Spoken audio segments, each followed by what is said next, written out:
BJP ಜಿಲ್ಲಾಧ್ಯಕ್ಷ ಎನ್.ಎಸ್. ಹೆಗಡೆ ಕರ್ಕಿ ಮಾಧ್ಯಮಗೋಷ್ಠಿಯಲ್ಲಿ ಮಾತನಾಡಿ, ನದಿ ಜೋಡಣೆ ವಿಷಯದಲ್ಲಿ ಸಂಸದರ ಹೆಸರು ಹಾಳು ಮಾಡುವ ಉದ್ದೇಶದಿಂದ ಕೆಲವರು ರಾಜಕೀಯ ಮಾಡುತ್ತಿದ್ದಾರೆ. ಈ ಯೋಜನೆ ಮಾಡೇ ಮಾಡ್ತೇವೆ ಎಂದು ಡಿ.ಕೆ. ಶಿವಕುಮಾರ್ ಹೇಳುವಾಗ ಪಕ್ಕದಲ್ಲೇ ಇದ್ದಂತಹ ಉಸ್ತುವಾರಿ ಸಚಿವ ಮಂಕಾಳ ವೈದ್ಯ ಹಾಗೂ ಉಳಿದ ಕಾಂಗ್ರೆಸ್ ಶಾಸಕರು ಯಾಕೆ ಮೌನ ವಹಿಸಿದ್ರು? ಸಂಸದ ವಿಶ್ವೇಶ್ವರ ಹೆಗಡೆ ಕಾಗೇರಿ ನೇತೃತ್ವದಲ್ಲಿ ಕಾಂಗ್ರೆಸ್ ಶಾಸಕರ ನಿಯೋಗ ಮುಖ್ಯಮಂತ್ರಿ ಅವರನ್ನ ಭೇಟಿ ಮಾಡಿ ಯೋಜನೆ ಕೈಬಿಡುವಂತೆ ಮನವಿ ಮಾಡಿದ್ರು. ಡಿಪಿಆರ್ಗೆ ಸಹಿ ಹಾಕಿರೋದು ಯಾಕೆ ಅಂತ ಆಕ್ಷೇಪ ವ್ಯಕ್ತಪಡಿಸಿದ್ರು. ಸ್ಪಷ್ಟವಾಗಿ ಮೊನ್ನೆ ಮಾನ್ಯ ನಮ್ಮ ಹಿಂದಿನ ಉಸ್ತುವಾರಿ ಮಂತ್ರಿಗಳಾದಂಥ ಕೋಟಾ ಶ್ರೀನಿವಾಸ ಪೂಜಾರರು ಮತ್ತು ಈಗಿನ ಸಂಸದರು, ಚಿಕ್ಕಮಗಳೂರು ಸಂಸದರು, ಈ ನಮ್ಮ ಜಿಲ್ಲೆಯ ಈ ಯೋಜನೆಗೆ ಸಂಬಂಧಪಟ್ಟಂತೆ, ಈ ಕಾರ್ಯಕ್ರಮಕ್ಕೆ ಸಂಬಂಧಪಟ್ಟಂತೆ ಉಸ್ತುವಾರಿಗಳು, ಜನಜಾಗರಣ ಅಭಿಯಾನಕ್ಕೆ ಸಂಬಂಧಪಟ್ಟಂತೆ ಉಸ್ತುವಾರಿಗಳು. ನಾವು ಮೊನ್ನೆ ಉಲ್ಲೇಖ ಮಾಡಿದ್ವಿ, ಈ ಯೋಜನೆಯಿಂದ VBG ರಾಮ್ಜಿ ಯೋಜನೆಗೆ ಸಂಬಂಧಪಟ್ಟಂತೆ ಇದು ರೈತರಿಗೆ, ಕೂಲಿ ಕಾರ್ಮಿಕರಿಗೆ ಹೇಗೆ ಅನುಕೂಲ, ಯಾಕೆ ಈ ಯೋಜನೆಯನ್ನು ಕೇಂದ್ರ ಸರ್ಕಾರ ಮಾಡಿರುವಂಥದ್ದನ್ನು ಈಗ ನಾವು ಪಂಚಾಯತ್ ಶಾ ಈ ಯೋಜನೆಯನ್ನು ತೆಗೆದುಕೊಂಡು ಹೋಗಿ ಅಲ್ಲಿ ಜನರಿಗೆ ತಿಳಿಸುವಂಥ ಜನವರಿ 15ರಿಂದ ಫೆಬ್ರವರಿ 28ರ ಒಳಗೆ ಪಂಚಾಯತ್ ಮಟ್ಟದಲ್ಲಿ ನಮ್ಮ ಎಲ್ಲ ಜನಪ್ರತಿನಿಧಿಗಳು, JP ಮೆಂಬರ್ಸ್, ಹಿಂದಿನ JP ಮೆಂಬರ್ಸು, ಗ್ರಾಮ ಪಂಚಾಯತ್ ಸದಸ್ಯರನ್ನು ಒಳಗೊಂಡಂತೆ ಎಲ್ಲರನ್ನೂ ಜೋಡಿಸ್ಕೊಂಡು ಜನರಿಗೆ ಮುಟ್ಟಿಸುವಂಥ ಯೋಜನೆಯನ್ನು ನಾವೀಗಾಗಲೇ ಸಿದ್ಧಪಡಿಸಿದ್ದೇವೆ. ರಾಜ್ಯದ ಅಧ್ಯಕ್ಷರ ಸೂಚನೆ ಮೇರೆಗೆ ಇಡೀ ರಾಜ್ಯದಲ್ಲಿ ನಡೀತಾ ಇದೆ. ಇವರು ಅದನ್ನು ಹತಾಶರಾಗಿ ಹೇಳ್ತಾ ಇದ್ದಾರೆ. MG ನರೇಗಾ ಯೋಜನೆಯನ್ನು ಬದಲು ಮಾಡಿದ್ದಾರೆ. ಅರ್ಥ ಮಾಡ್ಕೊಳ್ಬೇಕು, ಅವರು ಅದನ್ನು ಓದಿಲ್ವೋ ಅಂತ ಗೊತ್ತಿಲ್ಲ. VBG ರಾಮ್ಜಿ ಯೋಜನೆ ಬಗ್ಗೆ ಅವರಿಗೆ ಅರ್ಥ ಮಾಡ್ಕೊಂಡಿಲ್ವೋ ಏನೋ. ಸ್ಪಷ್ಟವಾಗಿದೆ, ಇಲ್ಲಿ ರೈತರಿಗೆ, ಕೃಷಿ ಕಾರ್ಮಿಕರಿಗೆ ಹೇಗೆ ಅನುಕೂಲ ಆಗುತ್ತೆ ಈ ಯೋಜನೆಯಿಂದ. ಈ ಹಿಂದಿನ MG ನರೇಗಾ ಯೋಜನೆಯಲ್ಲಿ ದೊಡ್ಡ ಪ್ರಮಾಣದಲ್ಲಿ ಭ್ರಷ್ಟಾಚಾರ ಆಗಿದೆ. ಅಂಕಿಅಂಶ ಸಮೇತವಾಗಿ ನಿನ್ನೆ ರಾಜ್ಯದ ಅಧ್ಯಕ್ಷರು ಮತ್ತು ಕುಮಾರಸ್ವಾಮಿ ಅವರು ಪತ್ರಿಕಾಗೋಷ್ಠಿಯಲ್ಲಿ ಉಲ್ಲೇಖ ಮಾಡಿದ್ದಾರೆ.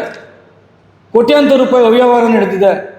ಈ ಭ್ರಷ್ಟಾಚಾರ ಕಡಿಮೆ ಆಗಬೇಕು, ನೇರವಾಗಿ ಆ ಇವರಿಗೆ ಹಣ ನೇರವಾಗಿ ಸಿಗಬೇಕು ಕೂಲಿ ಮಾಡುವಂಥವರಿಗೆ ಅಂತೇಳಿ ಸಾಕಷ್ಟು ಬದಲಾವಣೆಗಳನ್ನು ಮಾಡಿ VBG ರಾಮ್ಜಿ ಯೋಜನೆಯನ್ನು ಜಾರಿಗೆ ತಂದಿದ್ದಾರೆ. ಇದನ್ನು ನಾವು ಜನರಿಗೂ ತಿಳಿಸ್ತೇವೆ. ಇದರಲ್ಲಿ ಕಾಂಗ್ರೆಸ್ ಯಾಕೆ ರಾಜಕಾರಣ ಮಾಡ್ತಾ ಇದೆ, ಇದನ್ನು ಯಾಕೆ ವಿರೋಧ ಮಾಡ್ತಾ ಇದೆ ಅನ್ನೋಂಥದ್ದನ್ನು ಜನರಿಗೆ ತಿಳಿಸ್ತೇವೆ. ಮಾನ್ಯ ಸಚಿವರು ಅರ್ಥ ಮಾಡಿಕೊಳ್ಬೇಕು. ಜಿಲ್ಲೆಯಲ್ಲಿರುವಂಥ ಸಾಕಷ್ಟು ಸಮಸ್ಯೆಗಳನ್ನು ಬಗೆಹರಿಸಿದ್ದಾನೆ. ಒಬ್ಬ ಉಸ್ತುವಾರಿ ಮಂತ್ರಿಗಳಾಗಿ ಎಷ್ಟು ತಾಲೂಕಿಗೆ ಇವರು ಪ್ರವಾಸ ಮಾಡಿದ್ರು, ಎಷ್ಟು ತಾಲೂಕಿಗೆ ಭೇಟಿ ಕೊಟ್ಟರು. Karwar to Bhatkal, Bhatkal to Karwar. ಹಾಗಾದಲ್ಲಿ ಅಂಕೋಲ ಇದೆ, ಕುಮಟಾ ಇದೆ, ಹೊನ್ನಾವರ ಇರೋದು ಗೊತ್ತಿಲ್ವ ಇವರಿಗೆ? ಅಥವಾ ಘಟನೆ ಮೇಲಿನ ತಾಲೂಕು ಇದೆ ಅಂತ ಗೊತ್ತಿಲ್ವ? ಒಬ್ಬ ಜವಾಬ್ದಾರಿತ ಸಚಿವರಾಗಿ ರಾಜಕಾರಣ ಮಾಡೋದನ್ನು ಬಿಟ್ಟು ಜಿಲ್ಲೆ ಪ್ರವಾಸ ಮಾಡಿ ಜಿಲ್ಲೆಯಲ್ಲಿ ಏನು ಸಮಸ್ಯೆ ಇದೆ ಅದನ್ನು ಸಮಸ್ಯೆಗೆ ಸ್ಪಂದಿಸಿದಾನೆ. ಕೇವಲ ರಾಜಕಾರಣಕ್ಕೋಸ್ಕರ ಈ ಥರ ಮಾತನಾಡೋದು ಸರಿಯಲ್ಲ ಹೇಳುವಂಥದ್ದನ್ನು ಭಾರತೀಯ ಜನತಾ ಪಾರ್ಟಿ ಖಂಡಿಸ್ತದೆ.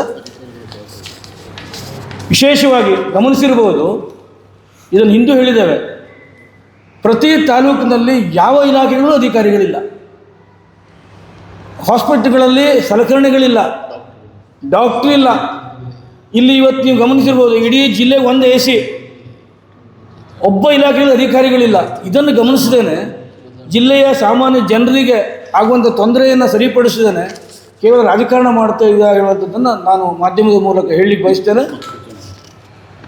ಇನ್ನೊಂದು ನನಗೆ ಅನಿಸ್ತಾ ಇದೆ, ಅವರು ನಿನ್ನೆ ಪ್ರೆಸ್ ಮೀಟ್ ಮಾಡಿದಾಗ ಮತ್ತು ಈ ಸಮಾವೇಶದಲ್ಲಿ ಮಾತನಾಡೋದನ್ನು ಗಮನಿಸಿದಾಗ ಎಲ್ಲೋ ಒಂದು ಕಡೆ ಉಸ್ತುವಾರಿ ಮಂತ್ರಿಗಳ ಕ್ಷೇತ್ರದಲ್ಲಿ ಮೊನ್ನೆ ಪಟ್ಟಣ ಪಂಚಾಯತ್ ಚುನಾವಣೆ ಆಯಿತು ಮಂಕಿಯಲ್ಲಿ.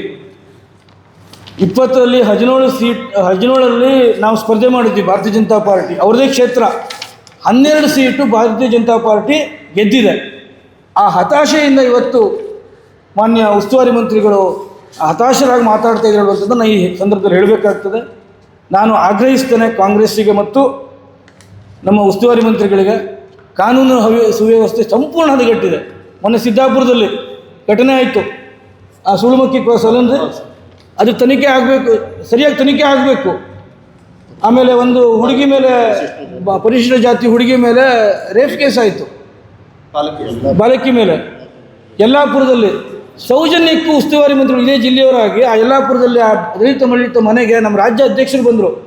ನಾವೆಲ್ಲ ಪ್ರಮುಖರುಗಳ ಜೊತೆಯಾಗಿ ಹೋಗಿ ಅವರನ್ನು ಭೇಟಿ ಮಾಡುವಂಥ ಪ್ರಯತ್ನ ಆಯಿತು. ಒಬ್ಬ ಜಿಲ್ಲಾ ಉಸ್ತುವಾರಿ ಮಂತ್ರಿಯಾಗಿ ಇವತ್ತು ಆ ಒಂದು ದಲಿತ ಮಹಿಳಾ ಮನೆಗೆ ಸೌಜನ್ಯಕ್ಕೂ ಭೇಟಿ ಮಾಡಲಿಲ್ಲ.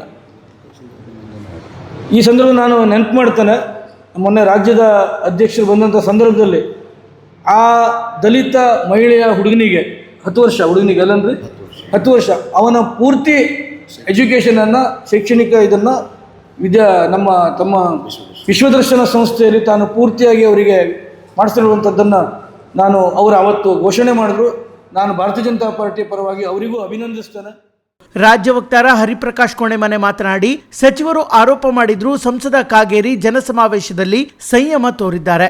ಡೀಟೇಲ್ ಪ್ರಾಜೆಕ್ಟ್ ರಿಪೋರ್ಟ್ಗೆ ಸಹಿ ಹಾಕಿದ್ದು ಕಾಂಗ್ರೆಸ್ ಸರ್ಕಾರವೇ ಎಂದು ಸರ್ಕಾರದ ವಿರುದ್ಧ ಹರಿಹಾಯ್ದ್ರು. ನಾವು ಉತ್ತರವನ್ನು ಕೊಡಬೇಕಾಗುತ್ತೆ ರಾಜಕೀಯವಾಗಿ. ಅದೇ ರೀತಿ ಜವಾಬ್ದಾರಿಯುತವಾದಂತಹ ಜನಪ್ರತಿನಿಧಿಯಾಗಿ ಅಥವಾ ಒಬ್ಬ ನಾಗರಿಕನಾಗಿ ಯಾವ ರೀತಿ ನಡ್ಕೊಳ್ಬೇಕು, ಯಾವ ರೀತಿ ಇರಬೇಕು ಅನ್ನೋದಕ್ಕೆ ಸನ್ಮಾನ್ಯ ಸಂಸದರು ಮೊನ್ನೆ ನಡೆದಂಥ ಪ್ರತಿಭಟನಾ ರ್ಯಾಲಿಯಲ್ಲಿ ನಡ್ಕೊಂಡಿರುವಂಥ ರೀತಿ ನಮಗೆಲ್ಲರೂ ಕೂಡ ಮಾದರಿ ಅಂತ ನಾನು ಭಾವಿಸ್ತೇನೆ. ಅದರ ಜೊತೆಗೆ ಕಳೆದ 25-30 ವರ್ಷಗಳಿಂದ ಭಾರತೀಯ ಜನತಾ ಪಾರ್ಟಿ ಒಂದು ರಾಜಕೀಯ ಪಕ್ಷವಾಗಿ ಉತ್ತರ ಕನ್ನಡ ಜಿಲ್ಲೆಯ ನೆಲ, ಜಲ, ಪರಿಸರ ಇದರ ಪ್ರಶ್ನೆ ಬಂದಾಗ ಹೇಗೆ ನಡ್ಕೊಂಡಿದೆ ಅಂತಕ್ಕಂಥದ್ದು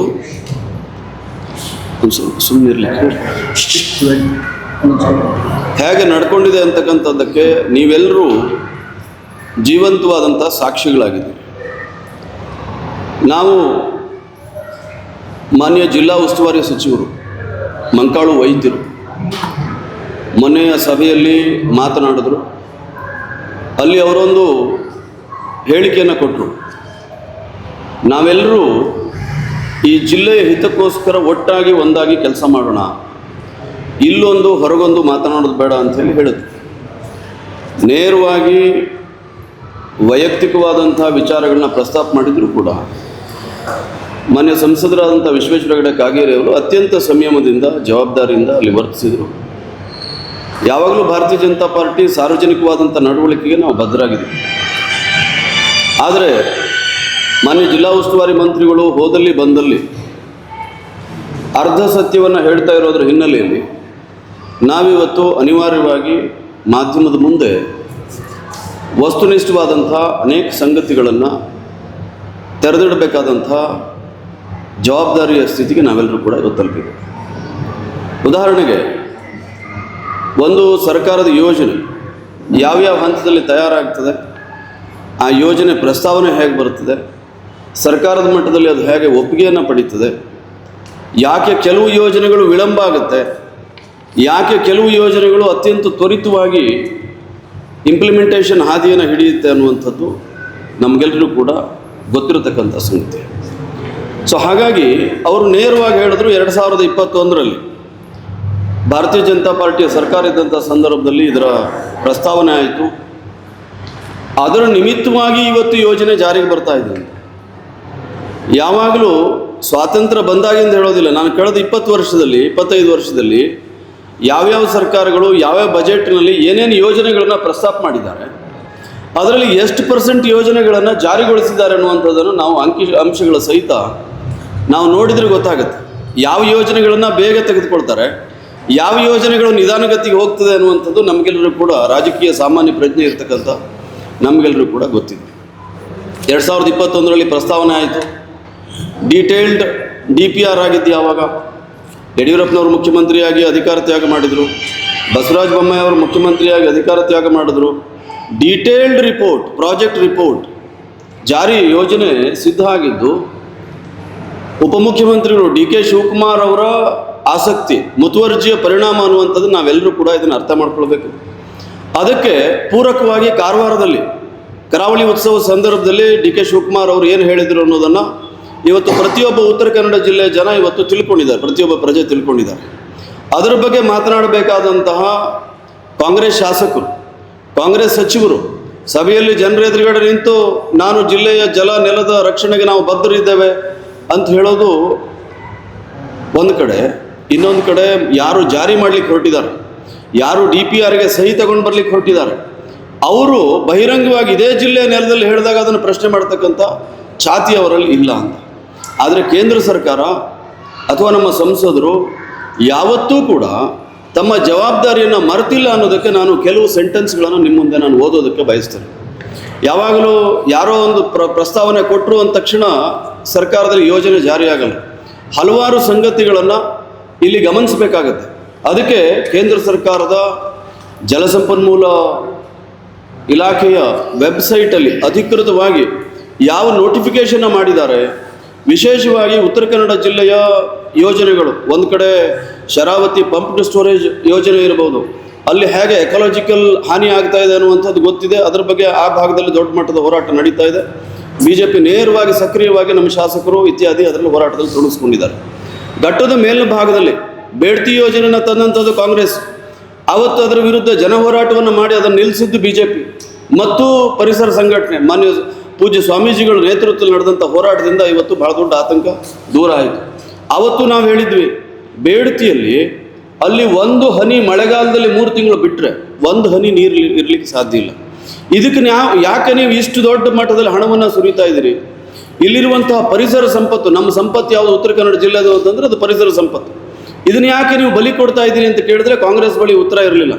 ಯಾವತ್ತು ಜನರು ಸಿಡಿದಿದ್ರೋ ಆವತ್ತು ಸರ್ಕಾರ ತಲೆಬೆ ಆಗಬೇಕಾಯಿತು. ಕಾಂಗ್ರೆಸ್ ನಾಯಕತ್ವದ ನೈಜ ಬಣ್ಣ ಬಯಲಾಯಿತು. ಆವತ್ತು ಆ ಯೋಜನೆ ಬಂದಾಯಿತು. ಇವತ್ತು ಬೇಡ್ತಿ, ಅಘನಾಶಿನಿ ಅಥವಾ ವರದಾ ಈ ರಿವರ್ ಲಿಂಕಿಂಗ್ ಯೋಜನೆ, ನಾವು ಹೇಳ್ತೀವಿ ವಾಜಪೇಯಿ ಅವರ ಸರ್ಕಾರ ಇದ್ದಾಗ ರಿವರ್ ಲಿಂಕಿಂಗ್ ಯೋಜನೆ ಶುರುವಾಗಿದ್ದು. ಉತ್ತರ ಕನ್ನಡ ಜಿಲ್ಲೆಯ ಪರಿಸ್ಥಿತಿ ಬೇರೆ, ಬಯಲುಸೀಮೆಗಳ ಪರಿಸ್ಥಿತಿ ಬೇರೆ ಇದೆ. ಇವತ್ತು ಉತ್ತರ ಭಾರತದ ಪರಿಸ್ಥಿತಿ ಬೇರೆ ಇದೆ. ಅಲ್ಲಿ ಪ್ರವಾಹವನ್ನು ತಡೆಯೋದಕ್ಕೋಸ್ಕರ ಮತ್ತು ಬರಗಾಲವನ್ನು ತಡೆಯೋದಕ್ಕೋಸ್ಕರ ಇವತ್ತು ಅತ್ಯಂತ ಜೀವ ಸಂಜೀವನಿಯಾದಂಥ ಯೋಜನೆ. ಆದರೆ ಉತ್ತರ ಕನ್ನಡ ಜಿಲ್ಲೆಗೆ ನಾವಿದು ಅತ್ಯಂತ ಮಾರಕವಾದಂಥ ಯೋಜನೆ ಅಂತ ಪ್ರಾರಂಭದಿಂದಲೂ ಕೂಡ ನಾವು ಇದನ್ನು ವಿರೋಧಿಸ್ಕೊಂಡು ಬಂದಿದ್ದೇವೆ. ಇವತ್ತು ಈ ಯೋಜನೆಯಿಂದ ಬಹಳ ದೊಡ್ಡ ಹಾನಿ ಆಗುವಂಥದ್ದು ಪರಿಸರ. ನಾವು ಯಾವತ್ತೂ ಕೂಡ ಇದು ಇರ್ರಿಪೇರಬಲ್ ಡ್ಯಾಮೇಜ್ ಇದೆ. ನಾವು ಯಾವತ್ತೂ ಕೂಡ ಇದನ್ನು ಸರಿಪಡಿಸೋಕೆ ಸಾಧ್ಯ ಇಲ್ಲ. ಭಾರತೀಯ ಜನತಾ ಪಾರ್ಟಿ ಇದಕ್ಕೆ ಯಾವತ್ತೂ ಕೂಡ ಅವಕಾಶ ಕೊಡೋದಿಲ್ಲ. ಎರಡನೇದು, ಜಿಲ್ಲಾ ವಕ್ತಾರ ಸದಾನಂದ ಭಟ್ ಮಾತನಾಡಿ, ಕಳೆದ 2.5 ವರ್ಷಗಳಿಂದ ರಾಜ್ಯ ಸರ್ಕಾರದ ವೈಫಲ್ಯ ಸ್ಪಷ್ಟವಾಗಿ ಕಾಣಿಸ್ತಾ ಇದೆ. ಆದರೆ ಕಾಂಗ್ರೆಸ್ ಸರ್ಕಾರ ಅರ್ಧ ಸತ್ಯಗಳನ್ನ ಹೇಳಿ ಜನರಿಗೆ ತಪ್ಪು ಮಾಹಿತಿ ನೀಡ್ತಾ ಇದೆ. ನಿಜವಾದ ಅಧಿಕಾರದಲ್ಲಿರುವವರು ಜನಹಿತವನ್ನ ಬಲಿ ಕೊಡುತ್ತಿದ್ದಾರೆ ಎಂದು ಆರೋಪ ಮಾಡಿದ್ರು. ಕಾಲಕ್ಕೆ ಸಂಘಟನಾತ್ಮಕವಾದಂತಹ ಚಟುವಟಿಕೆಯ ಮುಖಾಂತರ ಮಾಡುತ್ತಾ ಇದೆ.